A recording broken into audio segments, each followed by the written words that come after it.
The Young King. Part 1. The young king was sitting alone in his beautiful room in the palace, the king's house. He was only 16 years old. He was wild-eyed like some animal of the forest. The old king's men had found him in the forest. He was sitting there playing his pipe and watching the old goatherd's animals.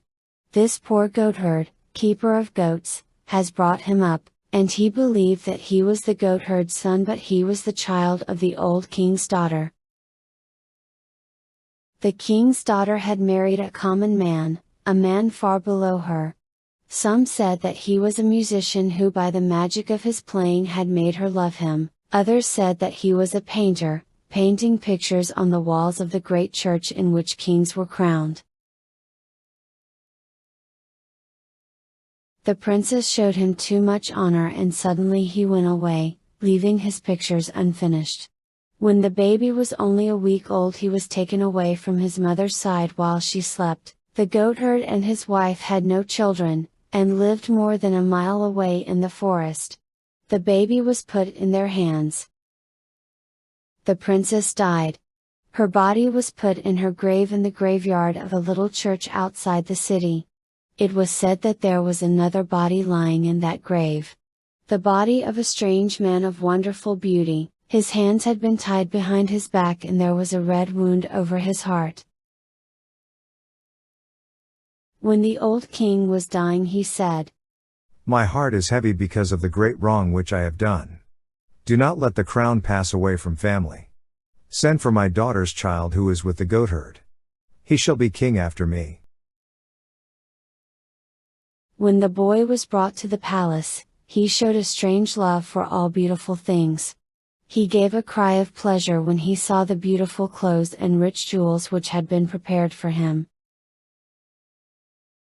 With joy he threw aside the old coat which he had worn in the forest.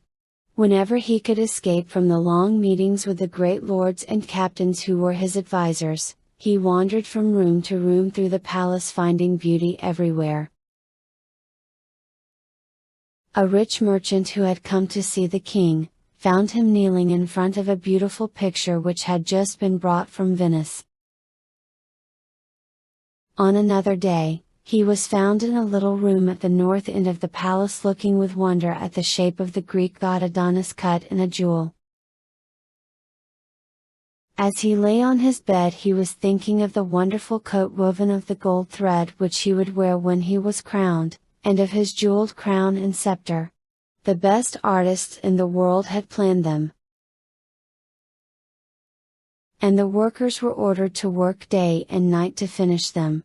He could see himself standing in the great church dressed as a king, wearing these wonderful things.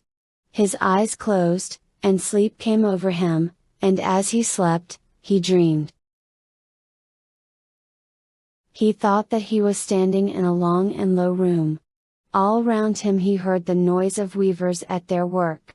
Only a little daylight came in through narrow barred windows. Their faces were white and thin.